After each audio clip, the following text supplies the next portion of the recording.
Kaixo, egunon, eta egunon guztioi, Teknalia gelak sorturiko hitzaldi ziklo honetara, badakizute joan den astean hitzaldi bat izan genuela, eta hau da bigarrena, eta gure fakultatean ja urte batzuk badara matzagu, bi urte esango nuke, gela badaukagula, eta bertan kolaborazio sendoa dago teknaliaren artean eta zientzia eta teknologia fakultatearen artean. Eta bertan, esparru handi badaukagu gradu amaierako lanak, master amaierako lanak, eta baita ere teknaliako pertsonalak kozezunduriko tesi doktoralak aurrera emateko, eta teknalia bertan ere bai beste gauza batzuk, hau da, egiteko ere bai. Eta horretatik hasita, pentsatu genuen oso ona izan ziteken, konferentzia edo hitzaldi ziklo bat egitea, eta kasu konkretu honetan, bi antolatu ditugu kurtso honetan, bat joan den astean eta beste bat orain. Eta hemen daukaguna gaineraz, bigarren hitzaldi honetan, pertsona oso ezaguarritxu bat, importantea, eta mundu honetan hitz egingo dugun edo kontroleko mundu horretan oso ezaguna dena, orain aipatuko dudan bezala. Digo que bienvenidos y bienvenidas a esta charla, a esta conferencia que está dentro del ciclo organizado por el Aula Tecnalia, que es un espacio común entre la Facultad de Ciencia y Tecnología y Tecnalia para llevar adelante trabajos fin de grado, trabajos fin de másters, al mismo tiempo tesis doctorales codirigidas por personal de Tecnalia y otras actividades que se pueden hacer también en Tecnalia. Y dentro de este aula decidimos que podía ser importante dar una serie de charlas en ámbitos importantes para Tecnalia y para nosotros. Y esta es la razón porque la semana pasada tuvimos una conferencia y hoy vamos a tener la segunda conferencia que está indicada aquí, Control Co-Design, diseño óptimos de sistemas energéticos avanzados. Y la persona que nos va a dar la charla, la conferencia, no es una persona cualquiera, a la que nos ha costado traerla, a pesar de ser muy cerca, pero vive lejos. Es el director de programas en la Advanced Research Projects Agency, de hecho el ARPA-E, del Departamento de Energía de Estados Unidos, en Washington, D.C. Asimismo, es catedrático de universidad en la Case Western Reserve University en Cleveland, Ohio. Anteriormente trabajó en diversas instituciones europeas y norteamericanas, destacando la NASA Jet Propulsion Laboratory, la Agencia Espacial Europea, la OTAN, la Universidad de Oxford, la Universidad de Manchester y, cómo no, de donde procede además, digo yo, que es la Universidad Pública de Navarra, y también ha tenido colaboraciones con Tecnun y CEIT, la Universidad de Navarra. Entre sus contribuciones destacan sus 3 libros de referencia en ingeniería de control robusto, sus ideas pioneras en control co-design y sus más de 20 patentes industriales, 250 artículos de investigación y la dirección de más de 50 proyectos de investigación con empresas energéticas y agencias espaciales. Asimismo, la dirección de alrededor de 100 estudiantes de doctorado y máster, que no es poco, que es muchísimo. Asimismo, fue consultor de empresas del sector eólico desde los años 90, siendo uno de los precursores del diseño de aerogeneradores en M. Torres, Gamesa, Acciona y otros. En ARPA-E ha desarrollado el programa Atlantis sobre energía eólica marina flotante, el programa Shark sobre energía de mareas, de ríos y de canales, el programa NODES sobre control de cargas de la red eléctrica y la competición GEO de optimización del control terciario de la red, entre otros, liderando más de 60 proyectos de investigación en 30 estados con un presupuesto, según me han comentado, de unos 250 millones de dólares, que no es poco, por eso tenemos un experto en estos temas que estoy seguro que nos va a deleitar con todo su conocimiento y que desde luego nos lo va a extender y nos va a difundir a la audiencia que estamos aquí. Y yo, en principio, un aplauso por haber venido, que no ha sido sencillo, y tenerlo aquí. Muchas gracias. Muchas gracias por tu amable introducción. Bueno, os voy a contar cosas un poco del control co-design. Os voy a contar, si os parece, cosas de lo que hago en Estados Unidos, cómo funcionamos en Estados Unidos en cuestiones de investigación. A mí me gustaría que fuera una charla también pues distendida, amigable, que preguntéis lo que queráis, no estamos muchos, o sea que realmente podemos hacer algo así si os parece. Yo tengo preparado un montón de cosas aquí porque no sabía muy bien por dónde quizás pues queréis ir, ¿verdad? Pero casi os voy a contar un poquito de dónde vengo, a qué me dedico en ARPA-I. Es, como bien has dicho, Fernando, es la agencia de investigación de energía, agencia avanzada del Gobierno de los Estados Unidos. Esta agencia, como veis ahí, el ARPA-I, bueno, aquí hay unas estadísticas de lo último sobre ARPA-I. ARPA-I pertenece al Departamento de Energía de los Estados Unidos. El Departamento de Energía lo lidera la ministra, le llamamos la secretaria, ¿verdad?, que está en el gabinete del presidente. Y ARPA-I está directamente, o sea, le reporta directamente a la secretaria de Energía. El Departamento de Energía es muy grande, tiene muchos miles de personas, pero nosotros directamente le reportamos arriba, ¿no? Es la agencia de proyectos locos, digamos. Es decir, si alguien piensa algo loco que puede ser de un gran impacto en el ámbito de la energía, ARPA-I está para soportar, para dar dinero a ese tipo de iniciativas. Son cuestiones que quizás las empresas pues, no van a poner dinero porque es demasiado caro, es demasiado arriesgado, y para eso está ARPA-I. Entonces nosotros recibimos continuamente propuestas de todo tipo de cosas, y cuando son proyectos realmente que somos un poco los locos de la casa, ¿no? Proyectos que quizás nadie podría invertir dinero porque es demasiado pronto, porque son cosas que quizás pues no van a corto plazo pues dar un resultado, pues para eso está ARPA-I. Hay otras cuestiones dentro del Departamento de Energía que es más para investigación, digamos, más incremental, ¿no? Pues mira, hago una pequeña cosa, pero nosotros somos un poco los locos de la casa. Ahí tenéis un poco números de ARPA-I. Fue fundada hace 15 años por el Congreso de los Estados Unidos. Yo ya llevo 7 años y pico ahí trabajando en ARPA-I.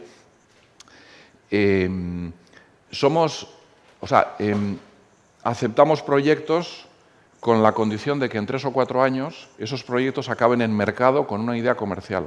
Pero vamos también a las ideas fundamentales. Es decir, nos interesan las ideas fundamentales, las ideas de investigación básica, pero queremos que eso revierta a la sociedad en 3 o 4 años. Y si eso no es posible, bueno, pues porque es una cuestión de otro tipo, más de papers o de tal, pues ya sería la National Science Foundation la que está detrás de esto. Nosotros queremos, por definición de ARPA-I, tener ese impacto en la sociedad en 3 o 4 años. Pero empezando, como digo, con ideas básicas. Es decir, pues igual tienes una idea de plasma. Por ejemplo, estoy acordándome de un proyecto dentro de uno de mis programas. Esa idea de plasma, la idea era ponerlo en las palas de aerogeneradores para aumentar la inducción, la velocidad de viento inducido en palas. Bueno, pues hay una idea de plasma inicial que es teoría fundamental, que vas al laboratorio y lo acabas probando en campo, en unas palas de un aerogenerador, 3 o 4 años, y tenemos detrás equipos dentro de ARPA-I que ayudan, les llamamos a los performers, o sea, los que han enviado esas propuestas, a que esas ideas acaben en mercado. Y son los Tech to Market Advisors que les van a ayudar a que eso finalmente sea una idea en mercado. Os podéis imaginar que en esa estructura, donde cada proyecto pues, puedes tener detrás universidades, centros de investigación, grandes empresas, pequeñas empresas. A mí me encantan sobre todo las empresas pequeñas, las que son 2 personas en un garaje intentando hacer algo, que te vienen con una idea. Esos son los que realmente pelean las ideas a muerte, ¿no? Bueno, pues en ese, digamos, caldo de cultivo pues vienen también muchos inversores. Muchas veces pues ha estado por allí pues grandes inversores como Bill Gates o gente que va diciendo, bueno, contarnos qué tipo de ideas hay para invertir, ¿no? Porque es un poco el siguiente paso. Aquí tenéis un poco números, que no voy a entrar en los números, pero más de 1.600 proyectos en 15 años. Como veis, pues bueno, muchísimas miles de artículos, patentes, licencias, empresas creadas, etc. Entonces, nos dedicamos a la energía en todo tipo de cosas, no solo energía marina, sino energía nuclear, energía de fisión, energía, pues temas de agricultura, temas de coches eléctricos, tema de red eléctrica, cualquier cosa que sea energía, que sea de un gran impacto posible, ahí estamos, ¿no? y mi labor es un poco proponer nuevos programas de investigación nacionales y a partir de esos programas pues tienen proyectos incorporados de gente que ha enviado propuestas y hay luego un seguimiento. El seguimiento es un seguimiento muy de cerca. O sea, imaginaros, os contaré ahora alguno de los programas. Suponeros que tiene 15 proyectos, un programa de, no sé, 40 millones, 50 millones el programa, tienes 15 proyectos y esos en 3 años van a desarrollar nuevas tecnologías.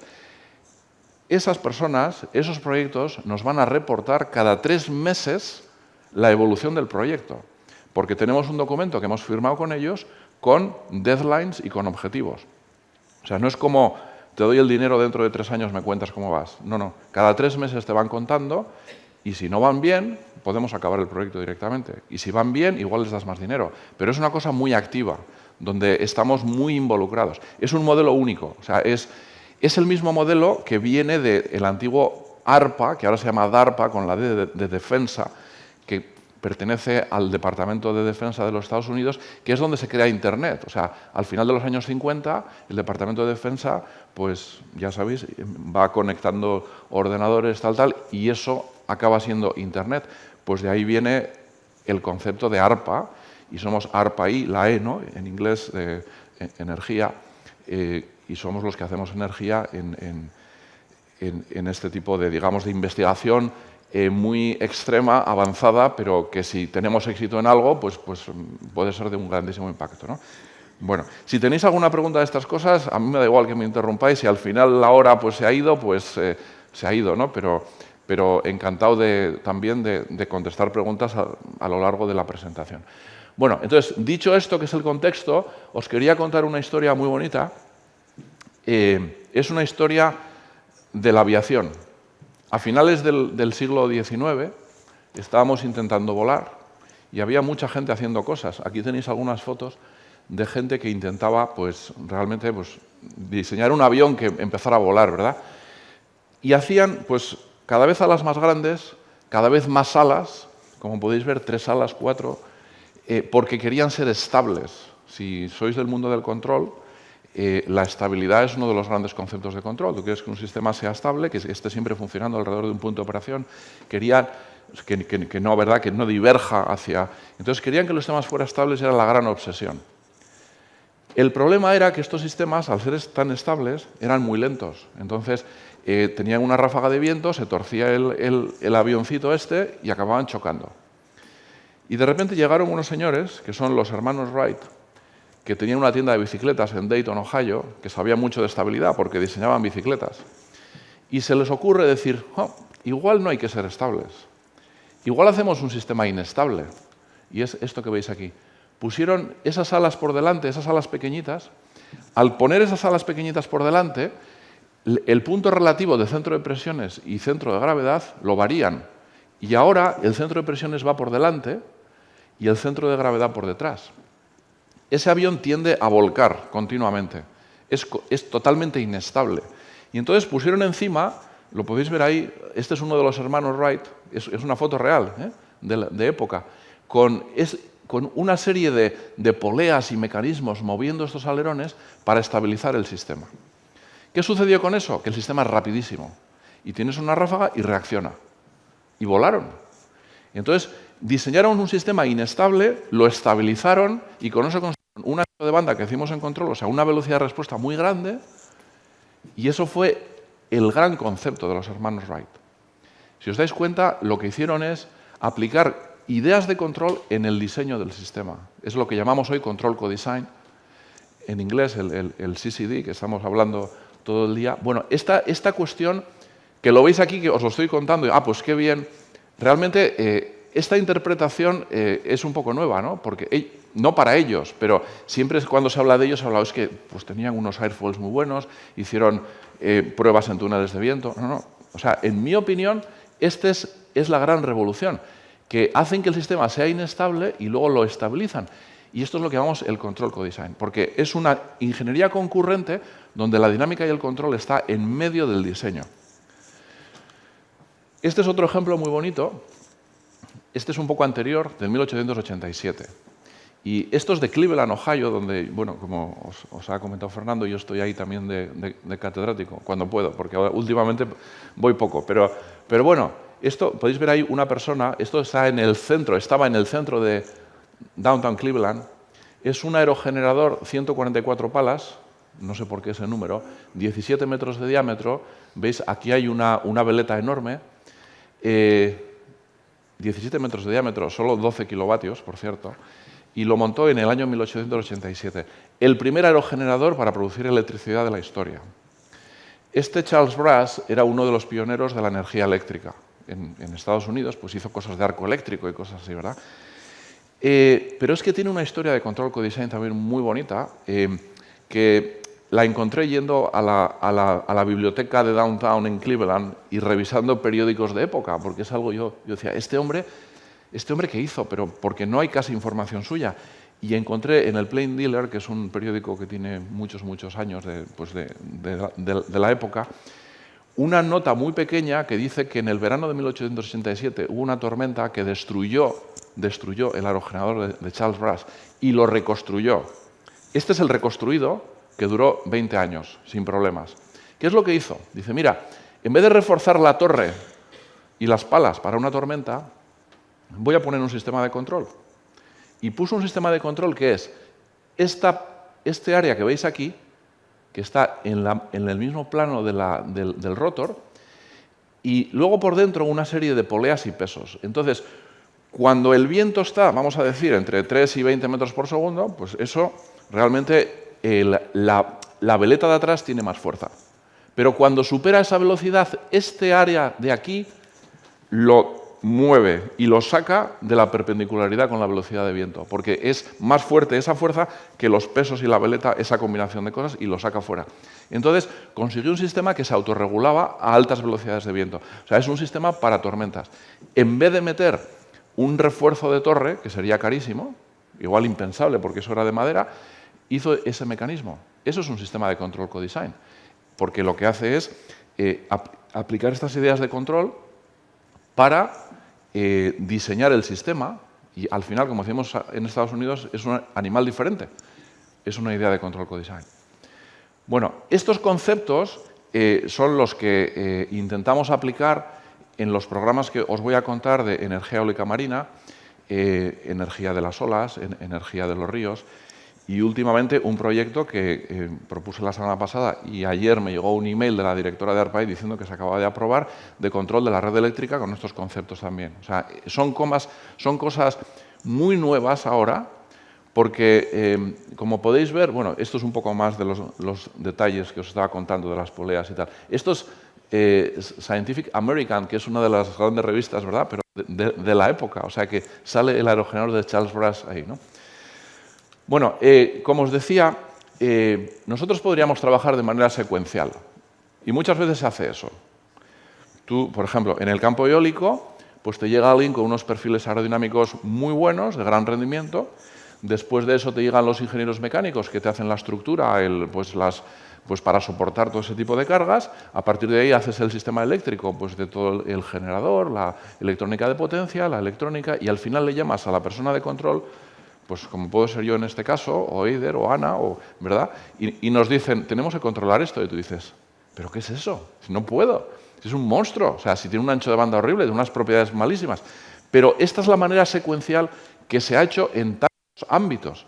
Y el problema de esto es que cada paso limita las posibilidades. Y tú llegas a un final, has congelado aquí el proyecto y tienes muy poco que hacer. Y ha habido grandes proyectos que han fracasado por esto. El tema del control codesign, bueno, ¿y esto de dónde viene? No hace falta que leáis todo esto, pero viene un poco de la manera también como están organizadas las empresas por departamentos, de la manera como explicamos y contamos cosas en la universidad, que es muy especializado, pero hay que tener esta visión conjunta. Entonces, ese control codesign es esta especie de círculo que veis aquí de codiseño, todos trabajamos juntos, pero con todas estas ideas en el medio de la discusión. O sea, es un codiseño que puede ser la parte mecánica, la eléctrica, la aerodinámica, pero además con la parte de dinámica, de estabilidad, de control, ahí en medio de la discusión. Y por lo tanto, pues si tenemos, no sé, nuevos sensores, nuevos algoritmos, nuevas ideas, eso va a hacer que el diseño sea diferente después. Es un concepto, ¿veis?, filosófico, que es sencillo, pero que es extraordinariamente poderoso. Si hacemos esto, podemos llegar a diseños óptimos que no son posibles de otra manera, como los hermanos Wright, ¿verdad? Aquí tenéis un ejemplo. Este es un ejemplo mío que estuve, como has contado, cuando estaba con el sector eólico empezando a final de los años 90. Esta es una de las primeras máquinas de M. Torres, que fue mi primer niño pequeño. Y aquí una de las cosas muy interesantes que hicimos, cuando controlamos la velocidad del rotor, moviendo las palas, el ángulo de palas, estos son datos reales de campo, no son simulaciones. Entonces, lo que hacíamos era controlar las RPMs alrededor de 20, por aquí. Era una máquina de 1.6 megavatios. Este es el viento, medido en tiempo real, la media o los picos. Este es el movimiento de las palas, de los tres ángulos a la vez. Entonces, moviendo esto, aunque el viento varía, tú controlas las RPMs. Vale, entonces tú diseñas un sistema de control donde mides las RPMs y quieres tener unas RPM, revoluciones por minuto, muy concretas, que son 20 RPMs a alta generación de energía, y entonces vas moviendo los tres ángulos de las palas a la vez, ¿de acuerdo? Pero puedes hacer una segunda cosa a la vez. ¿Por qué no usas también este sistema de control para amortiguar la vibración de torre? Aquí tenéis, con el sistema de control que hicimos, la amortiguación de la vibración de torre. Entonces, en vez de ser así de grande, lo bajamos muchísimo. ¿Qué sucede con eso? Que la torre es un elemento, es el elemento más caro de un aerogenerador de tierra, y el punto más importante es la fatiga mecánica. La fatiga mecánica tú la mides en número de ciclos y amplitud del ciclo, y tú diseñas para ese elemento crítico. Entonces, acabas reforzando la torre para aguantar 20, 25 años en campo todas esas vibraciones, antes de que se rompa, ¿verdad? Bueno, si tienes un sistema de control que te baja la amplitud, entonces tienes mejor comportamiento a fatiga mecánica. Eso, en lo que hicimos a final de los 90, resultó que nuestra máquina era un 30% más barata que la del de enfrente, que no voy a decir quién es, aunque os lo podéis imaginar. O sea, sí, entonces, esto es control co-design, porque hicimos este ejercicio con los ingenieros mecánicos, los eléctricos y tal, y el control, bajamos esa amplitud y, por lo tanto, conseguimos una máquina más barata, mucho mejor para el mercado. ¿Esta reducción de la amplitud era también controlando solo...? Sí, correcto. En este caso era para, o sea, es más complicado. En un aerogenerador tenemos la cúbica y la plana, ¿verdad?, que decimos. Esto es para cuando estamos a potencia nominal. En cúbica lo puedes hacer con control de par. Cuando estás en plana lo haces con control de pitch, porque tenemos esta, como sabes, pitch constante en la cúbica controlando par, es decir, la corriente del generador, y cuando estás en plana haces par constante, es decir, corrientes constantes, pero mueves pitch. Lo puedes hacer en los dos. Sí. Bueno, pues como veis, es un ejemplo de control co-design. Esta cuestión del control co-design, si ponemos aquí un poquito de historia, que tampoco, pues bueno, ahora le llamamos así. Hace años se llamaba de otra manera. Por supuesto, los hermanos Wright o Charles Babbage no le llamaban así. En los años 80 hubo gente haciendo cosas muy interesantes que le llamaban el control integrado, para un poco alas de avión y cosas así, pero no termina de funcionar. Porque entrábamos en unas cuestiones matemáticas muy complejas de modelación que era difícil de aplicar.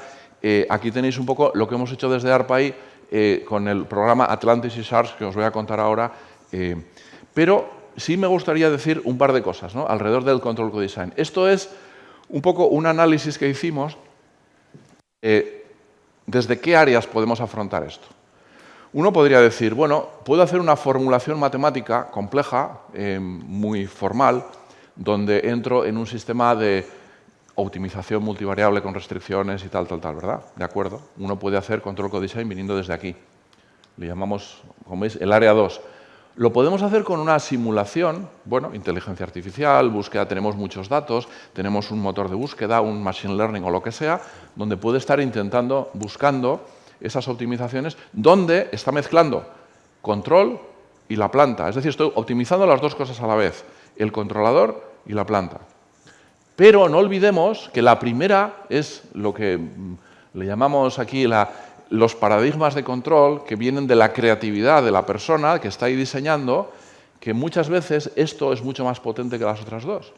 Al final realmente el control co-design es un poco las tres cosas que se pueden ayudar entre sí, porque haces aquí esto y lo otro y tal, pero no olvidemos que la creatividad es importantísima.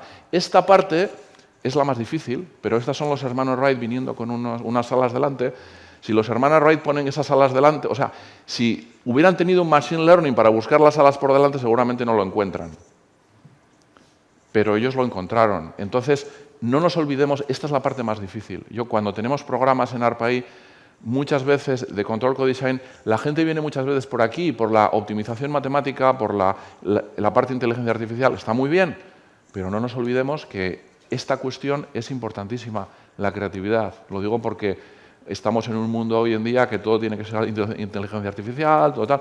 Por supuesto, son herramientas importantísimas, pero la creatividad humana es importantísima y no nos podemos olvidar de eso. Bueno,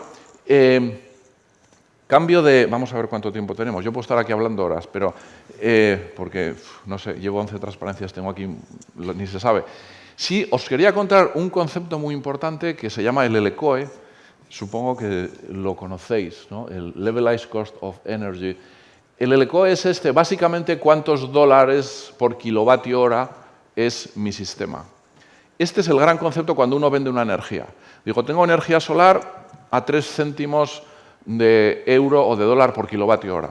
O tengo una energía nuclear. Entonces, es el gran concepto que al final es un concepto donde estamos metiendo el CAPEX, que es el coste de la instalación, de la turbina, etc.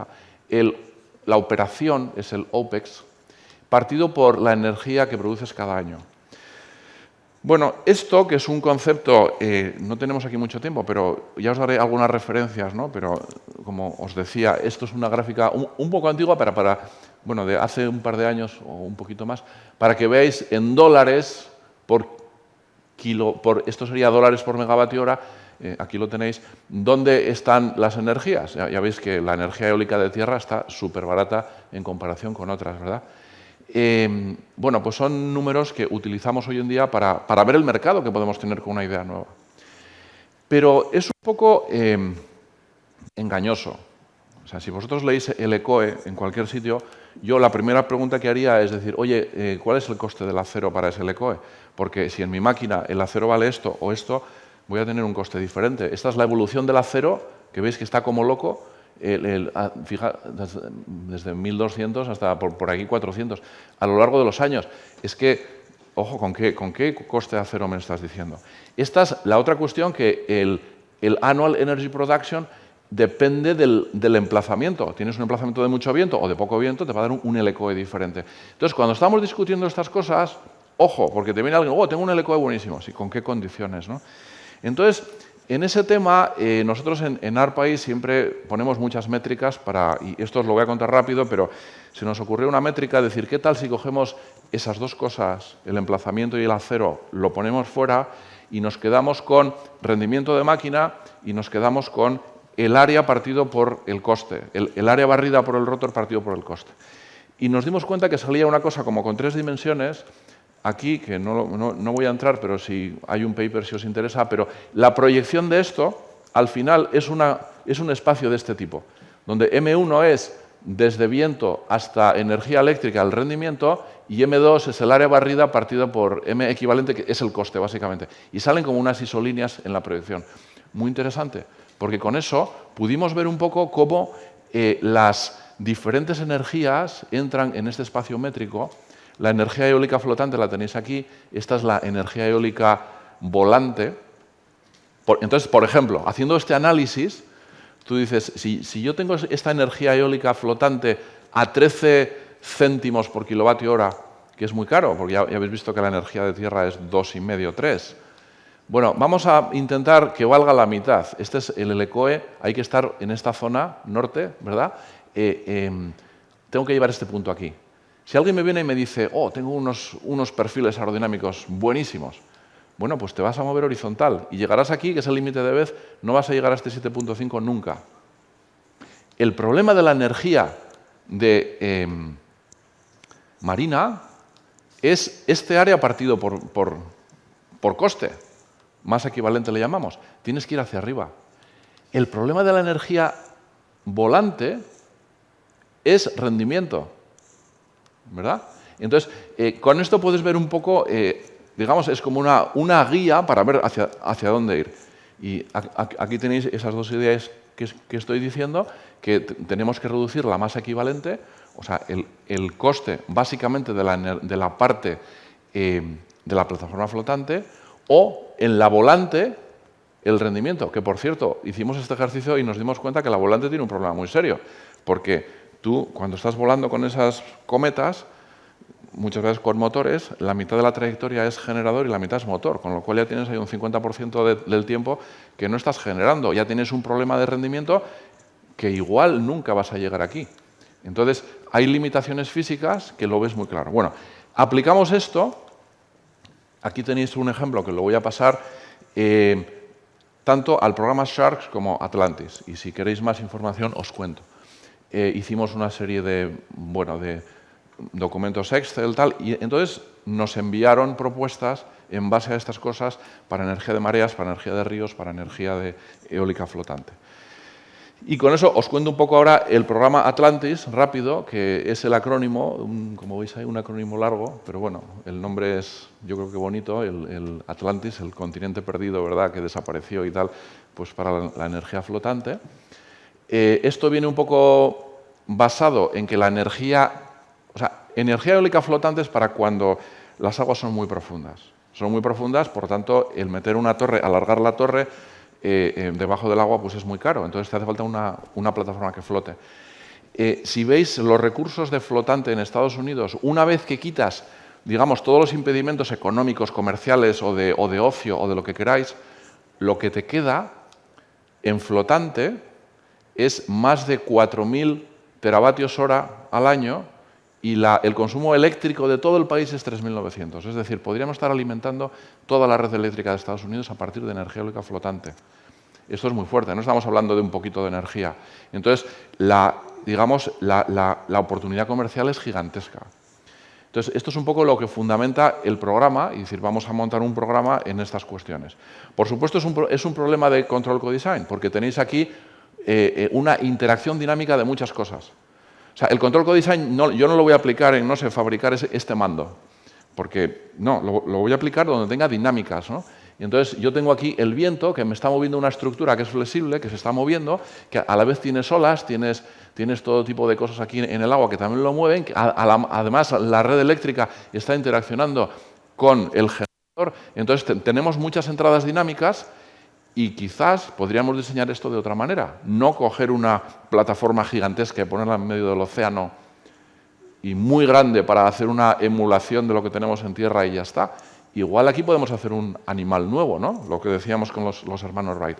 Entonces, ahí viene el concepto. Entonces, y luego, quería decir también que es importante este tema de ecodiseño.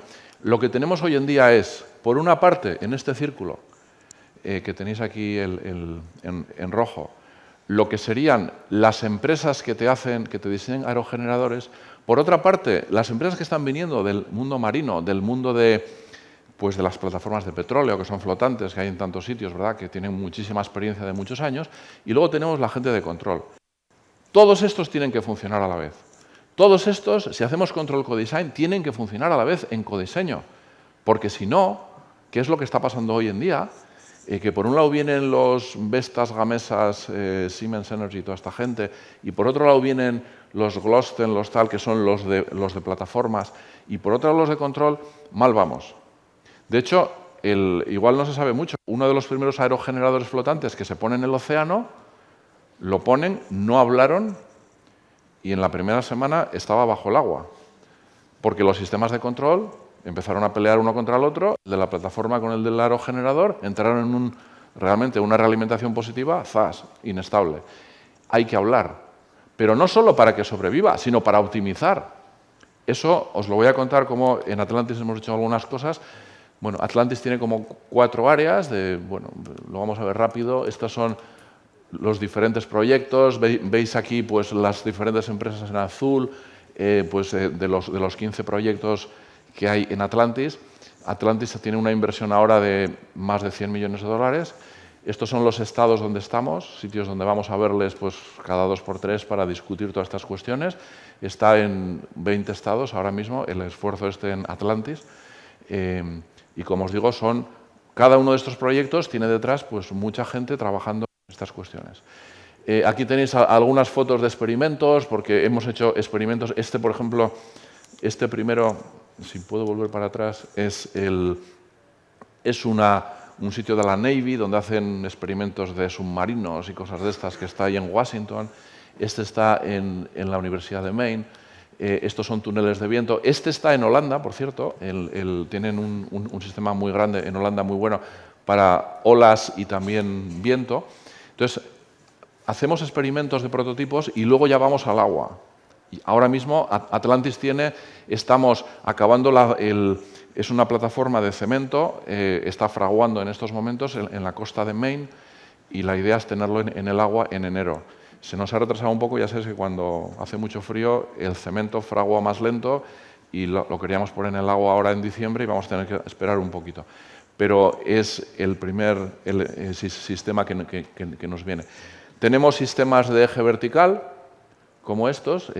Podemos discutir muchas cosas de estos sistemas, son muy interesantes. No tenemos mucho tiempo, pero los de eje vertical, básicamente, como bajas el centro de gravedad aquí abajo, pues la plataforma puede ser más pequeña. Esto era una idea loca de qué tal si pongo unos tirantes y los tiro y lo encojo en caso de tormentas. Digo, somos ARPA-I, hacemos cosas locas. Este proyecto, al final, ha tenido muchos problemas y estamos ahí en fin, con Sandia Lab, como que no tira para adelante, porque somos de alto riesgo. Hay proyectos que los intentamos y no van. Tenemos otro de eje vertical que sí está yendo bien, con la Universidad de UT Dallas, la Universidad de Texas en Dallas, ¿verdad?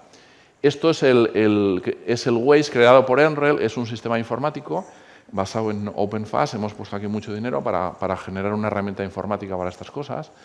Este es con Principal Power. Estos son máquinas reales donde estuvimos tomando datos en tiempo real. Esto es lo que os contaba de poner plasma en las palas de aerogenerador para realmente la idea, en vez de mover el pitch, yo muevo el plasma. Entonces, en vez de estar moviendo el pitch de una pala de más de 100 metros, pues muevo el plasma. Conseguimos hacer cosas muy interesantes, pero no llegamos al punto. Queríamos inducir 20 metros por segundo, llegamos a unos 15. Bueno, igual para vertical, que tiene menos velocidad, funciona. Estamos ahí todavía, ¿no? Bueno, y estos son algunas fotos de Atlantis, ¿no? Esta máquina que veis aquí, esto es una foto de hoy, o sea, donde se está montando la cimentación para esta máquina. Esta es una máquina que aquí tiene lo que llamamos un mass damper, que son unos sistemas dinámicos que se están moviendo, absorbiendo el movimiento de las olas. Entonces, con eso, como veis, Control Co-Design es un tema dinámico dentro de la plataforma. Este concepto, en este proyecto estaba la NASA también, lo aplicó para el control en el despegue de cohetes para que vibraran menos, ¿verdad? Es decir, tú tienes un elemento dentro que está sintonizado a una frecuencia. Si tú tienes aire, o en este caso olas viniendo a esa frecuencia, lo que se mueve es ese elemento interno, pero no toda la plataforma. Entonces, se usa en rascacielos, por ejemplo, grandes rascacielos para terremotos que tienen unos péndulos ahí arriba, que cuando empieza a moverse la Tierra se mueve el péndulo, pero no se mueve el rascacielos. O sea, tú absorbes esa energía a esa frecuencia. La energía como que está distribuida en frecuencias, ¿verdad? La absorbes a esa frecuencia. Con esto hemos conseguido, en pruebas, aquí dentro, ver una reducción del movimiento del 60%. Eso significa, es un efecto dominó, que la plataforma puede ser más barata, la torre más barata, las palas más baratas, porque la fatiga mecánica es mucho menor. Entonces, es un ejemplo de Control Co-Design que tenemos aquí con plataformas flotantes. Y eso es lo que vamos a probar en el agua en la costa de Maine. Este es otro que se probó hace un par de semanas, que es un sistema que se pone de pie. O sea, es un sistema, esto es con Aikido, es una empresa que se forma a partir de Atlantis. La tenéis aquí, veis, una plataforma como que está retorcida para estar digamos, en puertos donde se monta, pero que luego tienes un puente y no puedes pasar por debajo con esto flotando, con unos remolcadores. Entonces, es un sistema que puede pasar debajo de los puentes y luego cuando llega al sitio se pone de pie. Bueno, esta es una empresa que se genera a partir de Atlantis también, y estos son pruebas de hace 2 semanas muy interesantes. Bueno, y muchas más cosas. Voy a seguir porque si no tenemos ya poco tiempo, pero Sharks es lo mismo, el mismo concepto, ¿verdad? Control Co-Design, el mismo concepto del LCOE, pero para energías, digamos, de mareas y de ríos. No de olas, esto es mareas y ríos. Es como aerogeneradores debajo del agua. Todo esto me lo voy a saltar. La idea, bueno, aquí tenía un poco el concepto, ¿no? Realmente, bueno, pues el área que tú necesitas al final es como 20 veces menos.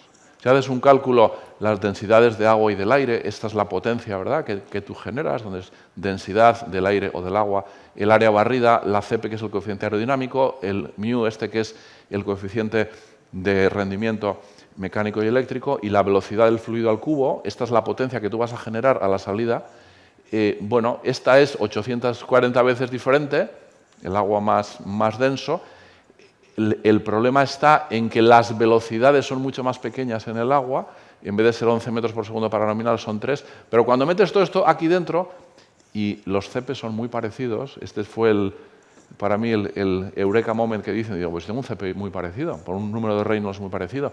Al final te da pues que con un área unas 20 veces más pequeña puedes generar la misma potencia, luego son máquinas más pequeñas, pero como veis estamos hablando de una especie de aerogeneradores debajo del agua, ¿no?, para este tema. Bueno, cuando montamos el programa, pues montamos 4 tipos de máquinas, para río y para mareas, para áreas remotas y para conexión a red. O sea, tenemos 4 máquinas diferentes.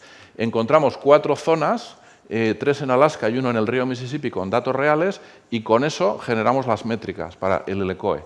Estos son los datos reales y estos son los LCOEs que calculamos y los objetivos, que es una reducción del 60%. Tenéis aquí la curva de LCOEs, entonces este punto lo queremos por encima de la verde.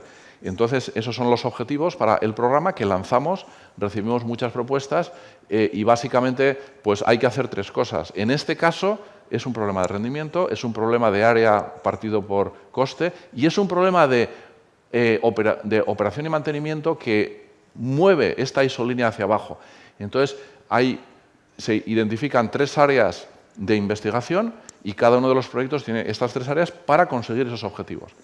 Bueno, entonces con eso, esto me lo voy a saltar porque tenemos poco tiempo, pero podéis ver cómo la tarea 1 aquí pues está relacionada con estos rendimientos y tiene que ver con la parte hidrodinámica, con la parte de los generadores eléctricos, con la conexión a red, etc. También, bueno, con lo que llamamos el blockage, cuando pones muchas máquinas puedes mejorar el coeficiente de CP. Esto es un concepto muy bonito que estamos haciendo en la Universidad de Washington, en el estado de Washington. Luego tenemos para la parte 2, la horizontal, bueno, pues es cuestión de materiales, manufacturing, instalación, masas, etcétera. Y luego para la parte 3, el rendimiento, la operational maintenance, pues con diferentes ideas, ¿no?, para bajar el coste de ese mantenimiento. Bueno, con todo eso, y esto me lo voy a saltar, una serie de especificaciones más de temas medioambientales, de temas de resiliencia, pues también porque dentro del agua. Estos son zonas donde estamos haciendo pruebas ahora, en Alaska, por cierto. Entonces, acabamos teniendo 12 proyectos, que los estoy poniendo aquí uno a uno, pues con airfoils que se mueven así arriba y abajo, con sistemas para canales, con sistemas que están, pues con muchos sistemas como con canalitos, con generadores en medio. Estos son de eje vertical, esto es una cometa. Bueno, este es el antiguo Clipper, que era una empresa eólica que ahora se ha reconvertido a esto. Es una especie de aerogenerador debajo del agua, bipala downwind, o sea que digamos que vendría el agua por aquí y se encuentra, después de la torre se encuentran las palas. Todo esto ya tenemos sistemas que estamos empezando a probar en campo. Aquí tenéis una tabla muy complicada, pero de los 4 tipos y con todas las instituciones, como veis, muchas instituciones, en este caso 21 estados, muchas instituciones en muchos sitios, ¿no? Estos son fotos de algunas pruebas últimamente. Esta es la prueba con una cometa que estamos haciendo en el área de San Francisco. Estos son para potencias muy pequeñas, pues igual cuando te hace falta energía en un sitio después de un desastre o cosas así. Esto es para canales, esta es la empresa Emergy, está haciendo cosas muy bonitas para canales artificiales. Este también es de Emergy. Esta es, por cierto, la secretaria de Energía con mi jefa, hablando en una de las exposiciones de Emergy con estas turbinas. Esto es ORPC, este también, aquí veis en pruebas en Alaska. Son sistemas para ríos. Este es la máquina, con esta también, de Aquantis, que es esa máquina que digo la vamos a probar ahora, un sistema de 160 kilovatios en la bahía, una de las mareas más importantes del mundo, que está en la bahía de Anchorage, en Alaska. Y aquí tengo algún vídeo, allí estaba yo haciendo el vídeo, por cierto. Esto es en medio del Tanana River, en Alaska, que fuimos a verles cuando estaba haciendo las pruebas, muy bonito. Es una máquina, las primeras pruebas, vais a ver, hay un rotor con un cable. Esto es para comunidades remotas que no tienen electricidad, y entonces son las primeras pruebas. Ahora, las palas ahora son muy diferentes, son muy retorcidas. Esta es una de las primeras pruebas. El río Tanana es gigantesco. Bueno, veis, este es el sistema donde dentro tenemos la multiplicadora con el generador eléctrico y tal. Ahí, bueno, está todavía fuera del agua. Hemos acabado haciéndole un sistema de control para que se sumerja, porque a veces se quedaba fuera y era un gran problema. Aquí está el sistema que se va a meter. Bueno, es un sistema para 5 kilovatios, que para una comunidad remota en medio de la nada en Alaska, donde no tienes carreteras, donde no tienes red eléctrica ni nada de nada, pues puede venir muy bien, ¿no? Entonces, esto es las pruebas hace 2 años. Ahora el sistema está ya mucho mejor. Tengo algunas fotos nuevas, pero que no las he puesto. Pero este día, por cierto, casi se nos hunde toda la barca. O sea, fue una cosa tremenda, porque vino un tronco, se llevó el tema, empezó a vibrar todo y casi nos vamos todos al agua. Pero curioso, esto es en verano. Las pruebas, evidentemente, en Alaska solo las hacemos en verano. No os puedo ni contar ya, así en plan chascarrillos, los mosquitos, es una cosa espantosa en Alaska. O sea, tú vas de aquí a allá sin protector de mosquitos y te vas corriendo, o sea, porque te están acribillando. Entonces, cuando íbamos desde la costa hasta el medio del río, la barca daba varias vueltas para que los mosquitos se fueran y luego ya íbamos al centro, porque si no, te llevas tus propios mosquitos al centro y se quedan ahí mientras te estás haciendo las pruebas. O sea, tienes este tipo de cosas curiosísimas. Y entonces, bueno, esta es la parte, digamos, muy bonita de cuando estás haciendo pruebas de campo, ¿qué tal? Entonces, muchas veces vas a ver a los performers, pues te cuentan, te dicen, estamos haciendo esto y lo otro y tal, ¿no? Bien, ¿cómo vamos de tiempo? Hoy preguntar lo que queráis. Aquí os voy a dejar con 2 ideas nuevas para Control CoDesign. Una es el tema de synergies, ¿qué pasa si ahora juntamos varios sistemas de energía renovable y creamos algo nuevo? Podemos poner solar flotante con eólica flotante, podemos poner energía de estas turbinas de canales con placas solares, podemos hacer a partir de energía eólica amonio, hidrógeno, el Power-to-X. Bueno, esta es una cuestión. En principio, el concepto de codiseñar ahí es muy interesante. El control está en medio de todo, es clave el control codesign, pero ojo, porque no es por el hecho de qué bien, qué bonito es hacer esta combinación. Tendríamos que tener, y es importante, tener un estudio tecnoeconómico, como veis que hacemos siempre, que realmente funcione. Porque puede ser que tengas 2 sistemas, que los 2 LCOEs mejoran, pero el global económico empeora. Si estáis interesados en eso, pues lo podemos discutir un poquito. Y la otra parte es la estabilidad de red, que esto es un problema muy grande que nos está afectando ya. La cuestión de estabilidad de red, bueno, aquí tenéis lo que os digo de las synergies. Estabilidad de red, quería contar estas 2 cosas y con eso voy a acabar. Esto es, hace un año, conexión entre Francia y el Reino Unido, una línea eléctrica de alta tensión DC, de casi 1 gigavatio. Hubo una desconexión, está a través del Eurotúnel. Esta es la frecuencia, alrededor de 50 Hz en Francia y en Inglaterra. Francia es prácticamente nuclear todo, como sabéis, 75% o más. Por lo tanto, son generadores síncronos, que es una máquina impresionantemente buena, los síncronos. El Reino Unido, 50% de renovables ese día. Tenemos el accidente, la frecuencia en Francia no le pasa nada, esta es la frecuencia del Reino Unido en amarillo, en Londres empieza a oscilar como una loca y casi tienen un apagón. Porque las renovables hoy en día funcionan con inversores que funcionan en lo que llamamos grid following, son como una pared. Si yo te puedo dar 100 megavatios, te doy 100 megavatios. Y si tú tienes un problema, a mí me da igual, yo te doy 100 megavatios. Qué bien, ¿verdad? Pues no. O sea, la máquina síncrona tiene inercia en el rotor moviéndose. Si tú me pides más energía, sale de la inercia y te la doy. O si sobra energía en la red, aceleramos los rotores. Entonces, es una máquina que de manera natural está haciendo eso. Cuando sucede eso, hay un poquito de variación de la frecuencia, pero que rápidamente con el primario pues, de control de la red, eso lo amortiguas. Entonces, es una manera muy limpia, muy bonita de controlar la red. Cuando tenemos renovables, eso no pasa. Entonces, aquí tenemos un problema. Este es, hace muy poquito, entre Alemania y Noruega. Otra vez, una máquina de high voltage DC de 1.4 gigavatios. Hay un reverso de la dirección por no sé qué, y esa energía de 1.4 gigavatios que va hacia Noruega se vuelve al revés contra Alemania.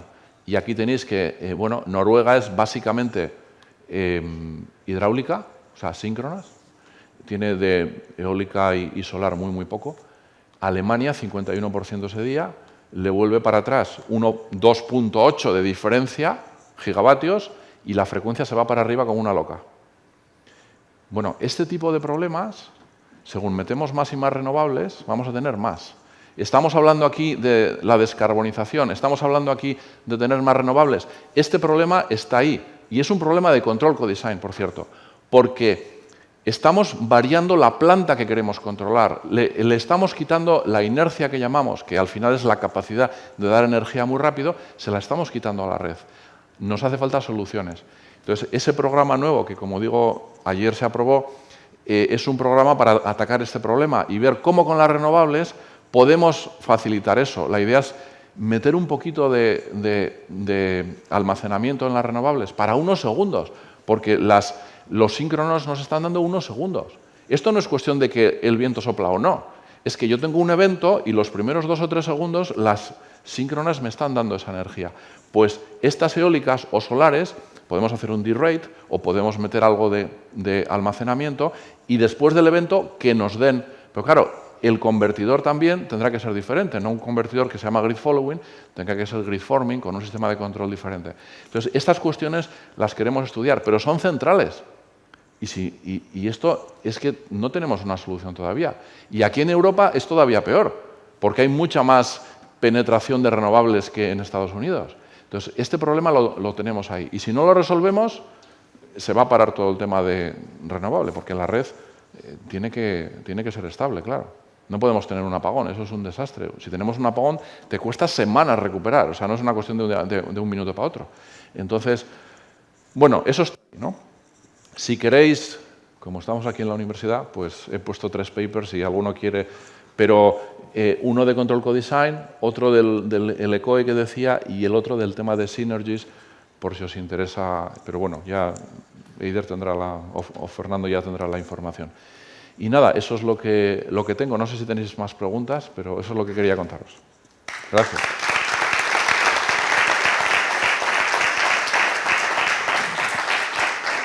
Muchas gracias, Mari, porque me parece que ha sido una charla interesantísima. Todos los temas me han parecido interesantes, pero sobre todo el último me ha llamado la atención porque me acuerdo que cuando empezaron las energías renovables, el asunto de las eólicas y la estabilidad eléctrica era una cosa importantísima, que ha desaparecido y ya no se oye en los medios de comunicación. No se oye. El asunto de los apagones también parecían que ya no iban a existir, y ya lo había oído yo el asunto del de Londres, no sabía el otro, pero que es un tema muy importante. Y yo creo que estoy seguro que va a haber muchas preguntas, yo por lo menos tengo algunas, pero en principio voy a dar paso paso a la sala. Y me gustaría decir también que aquí estáis en un sitio espectacular. O sea, yo que soy de la zona, además, sí. O sea, con el mar aquí, con toda la capacidad industrial que hay, o sea, en fin, o sea, es un sitio inmejorable para hacer cosas de estas. O sea, yo creo que hay que creérselo, o sea, que podemos ser unos competidores mundiales muy fuertes en todo este tipo de cosas, ¿no? Por todo lo que hay. Lo que pasa es que muchas veces uno va afuera y dice, oh, es que estos... No. O sea, aquí se puede hacer mucho, tenemos el mar, podemos hacer pruebas en el mar, tenemos todos los centros, ¿no? Tecnalia y otros, la UPV y otras universidades, mucha empresa, o sea, yo creo que hay que realmente meterle ahí ganas porque se pueden hacer muchas cosas y es un campo enorme. Bueno, pues preguntas. Bueno, pues voy a empezar ya para romper el hielo. Rompe. Y te voy a preguntar sobre el ECOE. El ECOE, porque en el ECOE, por ejemplo, las energías nucleares de fisión es un parámetro importante, pero al mismo tiempo se tienen en cuenta el asunto de los residuos, etcétera, etcétera, claro. Etcétera. El otro día tuvimos aquí un congreso de 2 días sobre el asunto de las eólicas marinas, ¿no? Que entonces estaba en el que el partner principal era Scottish Power, es decir, Iberdrola, que estaba trabajando, y uno de los problemas que apareció, y muy grande, decía... Claro, nosotros en estos momentos estamos poniendo ahí molinillos de vientos en el mar, pero claro, pero nadie habla de la corrosión, ¿cuánto van a durar? Claro, y ese es un parámetro todavía que no está solucionado. Entonces mi pregunta es, ¿eso en el ECOE normalizado que has presentado, eso se introduce también? Porque ese es un parámetro muy importante. Hay que introducirlo porque si no, no estamos jugando limpio. Ya, o sea, tú no puedes comparar, tienes toda la razón, y hay mucha gente que no lo mete. No lo mete, pero todo el tema...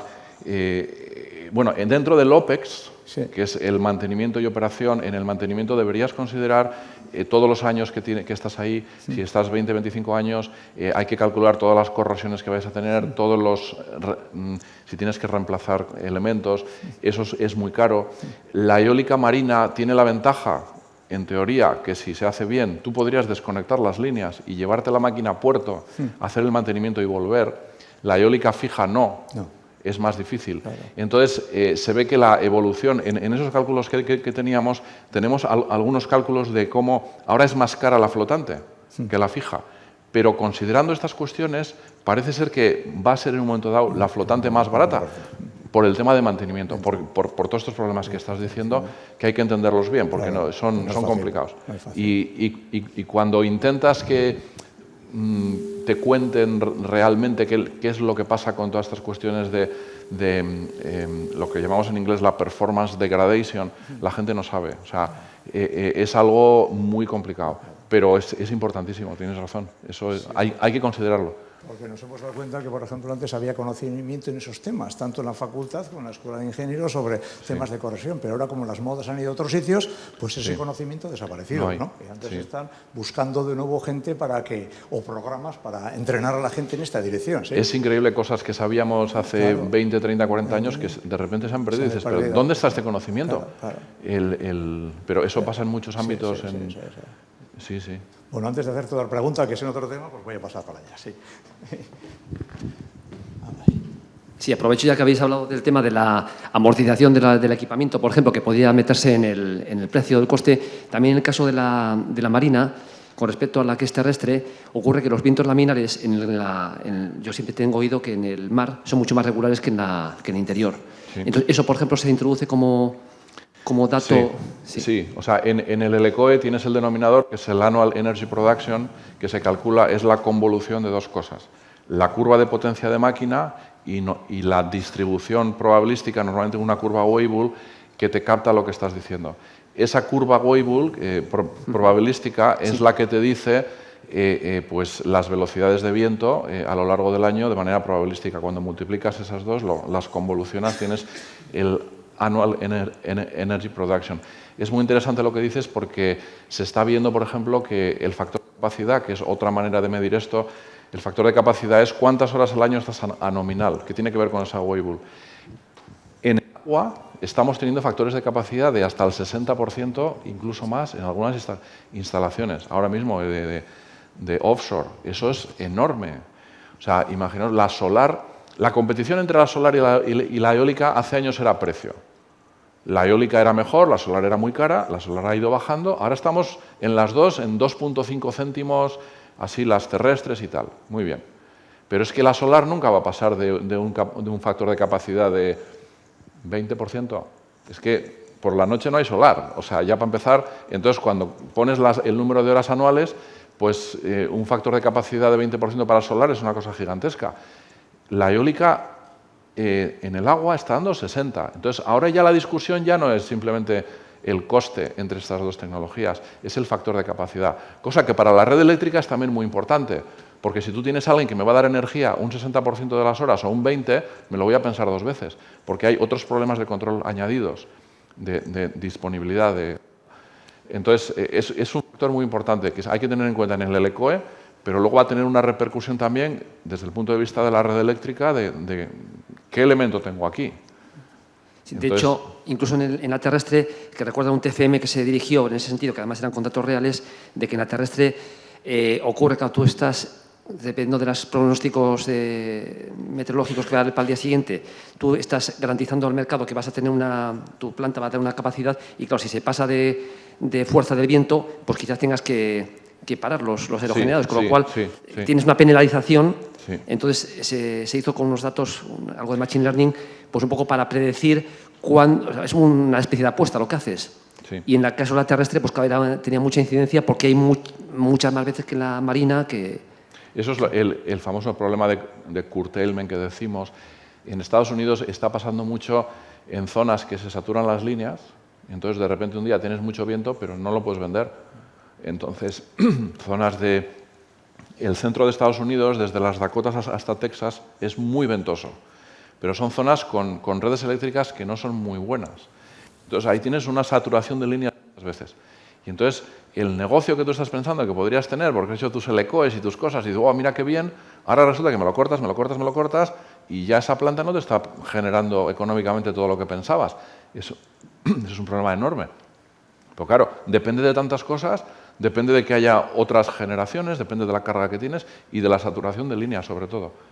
Entonces, sí, al final es mucho más complicado. Entonces, toda esa área de mercado es también muy bonita para hacer todas esas predicciones que dices y el intentar optimizar, bueno, pues para vender más energía de viento. Pero es un problema difícil, porque es muy no lineal con todas estas cuestiones de saturación de redes. Muchas gracias. Nada.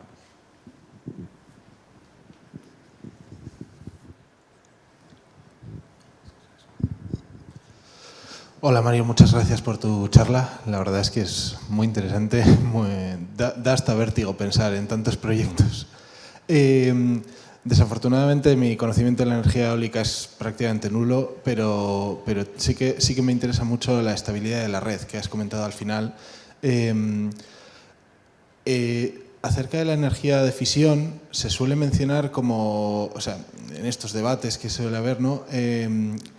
Como que su carácter de baseload, de fuente de potencia base, es una de sus grandes ventajas, como has mencionado. Mi pregunta es, ¿hasta qué punto esto es algo intrínseco o es un reto, lo que comentas al final? ¿Crees que es posible y en qué plazo, digamos, desarrollar mejores sistemas de control para poder suplir este problema de intermitencia de las renovables? Pero ¿la pregunta está con la fusión o con las renovables? Mi pregunta es ¿hasta qué punto las energías como la fisión o la hidroeléctrica son siempre necesarias o se podría mejorar? La fisión, dices, ¿no? Sí. Vale. Sí. Hombre, yo creo que al final vamos a tener un mix aquí. O sea, no es que todo vaya a ser renovable, ni todo vaya a ser fisión, ni todo vaya a ser hidráulica. La solución a la que vamos a llegar en un momento dado va a ser un mix de muchas cosas. Realmente, mira, si todo fuera el 100% renovables, con convertidores electrónicos, lo que llamamos grid forming, el concepto de frecuencia desaparece. O sea, ¿para qué quiero yo frecuencia? Entonces, entraríamos en un tema filosófico distinto. O sea, cuando yo controlo la red, ¿cómo la controlo? Ahora la estoy controlando con la frecuencia. Cuando me varía la frecuencia, es que está variando la potencia activa y entonces yo inyecto potencia activa. Luego tienes el otro lazo, que es tensión con potencia reactiva. En este caso, si vamos a todo convertidores 100%, estamos hablando de un paradigma diferente, que tendrá sus problemas y sus inconvenientes, pero desde luego la frecuencia igual deja de tener relevancia, o sea, desaparece ese concepto de frecuencia porque ya no tenemos esos rotores, ¿verdad? Habría que ver qué pasa con las máquinas, los motores que todavía les hace falta, pero si todo al final acaba conectándose vía un convertidor, en un hipotético caso, no nos hace falta frecuencia. El problema más difícil no es el 100% de todo convertidores. El problema más difícil es el intermedio, donde estás entre un 70 y un 90, porque ahí estás conviviendo los síncronos y los convertidores, que unos son además grid following, otros son grid forming. Ahí es un problema que es donde vamos a llegar. Entonces, yo creo que es muy interesante para investigar, ¿no? El programa este que os cuento, el que vamos a lanzar ahora, va por ahí, intentando analizar entre el 70% y el 90% de incidencia de renovables, que es más difícil. El problema de todo síncronas ya lo sabemos hacer y funciona muy bien, porque la red eléctrica funciona muy bien. Pero al ir metiendo más convertidores, estamos llegando a un punto, como veis, que es un punto complicado. Ese mix es el difícil. Pero yo no creo que si nos hace falta fusión o si nos hace falta hidráulica, yo creo que vamos a tener de todo. Porque también existe el otro problema, que es que cuando no hay viento, ¿quién me da energía? O sea que eso también hay que discutirlo.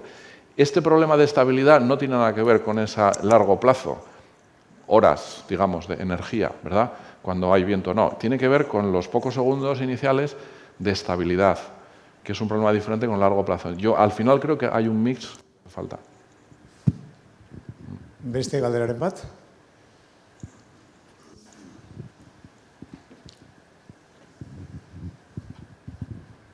Muy buenas, Mario. Gracias.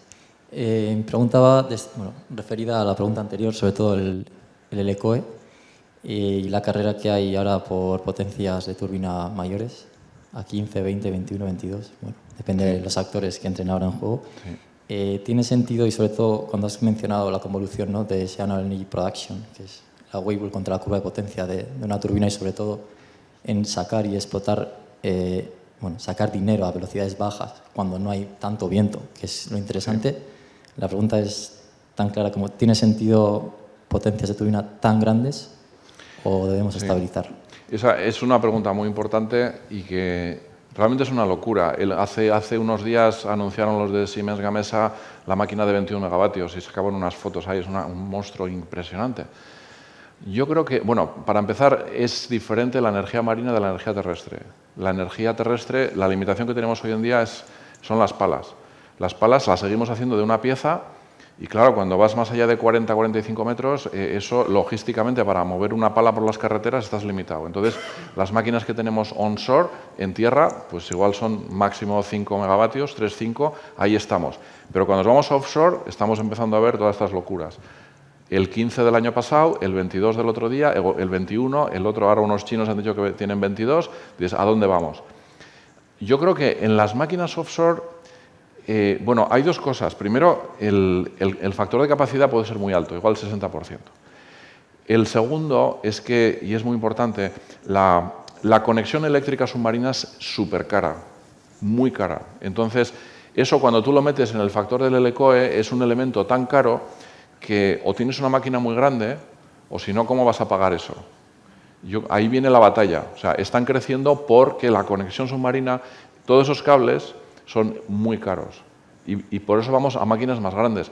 Pero, de todas maneras, el problema de máquinas más grandes es que vamos a llegar a un punto que van a ser más caras, porque vas a tener que reforzar, los materiales no llegan. Entonces, realmente, ahí hay que buscar el óptimo. Yo creo que es un problema de optimización que no está claro. Los fabricantes están en una especie de carrera a ver quién hace la máquina más grande, porque aquí estoy yo, que pues bien, pero igual comercialmente no es la mejor.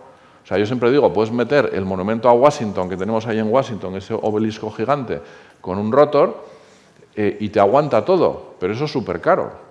Aquí el problema es tecnoeconómico. Muchas veces tenemos soluciones técnicas, pero que económicamente son muy malas. Esa es la optimización que hay que hacer, que yo no tengo claro el número, pero esto está creciendo de una manera brutal. O sea, cuando empezamos Atlantis, la máquina más grande era de 10. Han pasado 4 o 5 años, estamos hablando de 22. Esto es impresionante. Pero ya digo, la carestía de la conexión de cables y de potencial plataforma flotante con subestación flotante, que también hace falta, dependiendo de distancias y tal. Esos dos conceptos son muy caros y te exige máquinas más grandes o muchas más máquinas. Porque si pones una máquina pequeñita con toda esa instalación, eso no lo vas a pagar nunca. Ahí viene la batalla, ¿no? Pero, vale, sí. gracias. Tenía una segunda pregunta. En cuanto a la métrica, la espaciométrica con las isolíneas que has indicado antes en la gráfica anterior, la métrica M2, ¿no? Que es la división contra esa masa. ¿Esa masa es considerando solo masa en acero, digamos, o cómo metes la incertidumbre de que fuera una plataforma de hormigón o de nuevos materiales más ligeros y más resistentes? Lo hemos definido como masa equivalente de acero. Es decir, yo pienso, cualquier material que tenga, hay un ratio entre el coste del material ese respecto al coste de acero.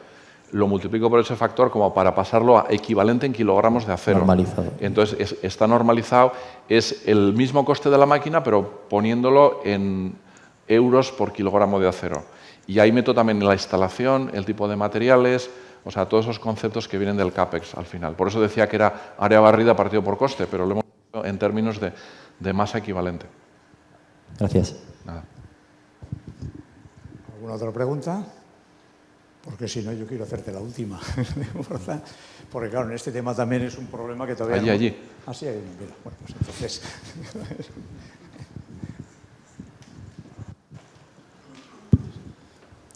Un par de preguntas, por favor. Sí, claro. En referencia a la que había hecho el compañero, recuerdo hace poco que contaban que echar fibra óptica por el mar era más barato que por tierra y que, por ejemplo, la conexión Barcelona-Portugal era por mar en lugar de por tierra, aun siendo más corta. Me preguntaba por qué la electricidad vía mar es más cara que por tierra.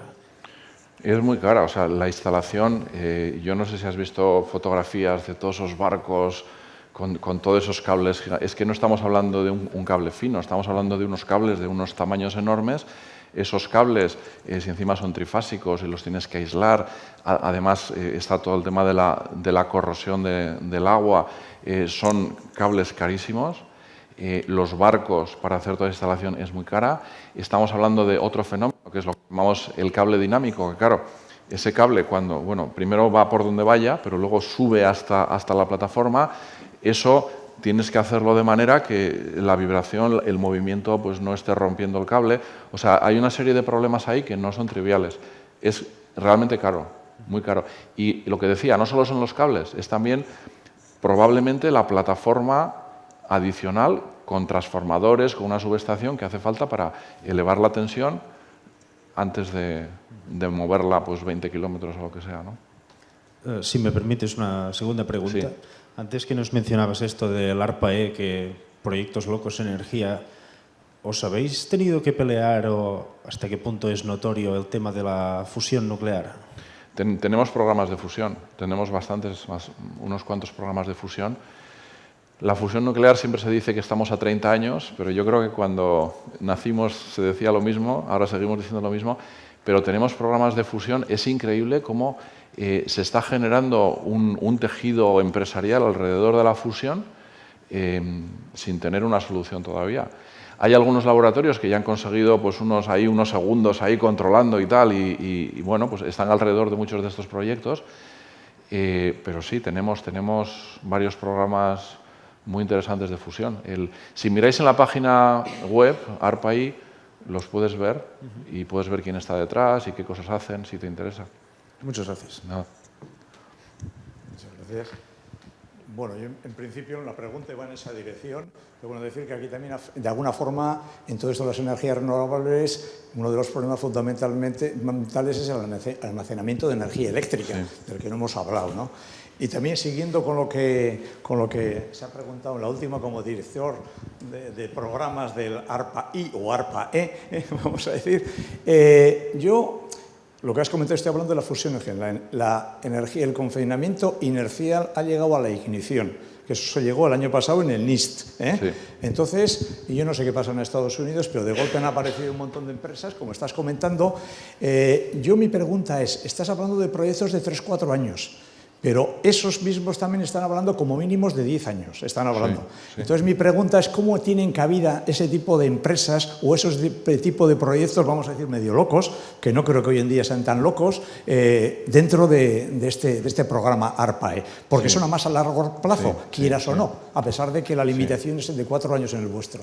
Bueno, porque las métricas que ponemos para fusión no es tener el sistema de fusión totalmente finalizado en 4 años, evidentemente, sino se van tomando métricas de las cuestiones físicas que hay en medio que son claves para los programas, pero no tener el sistema de fusión directamente en 4 años.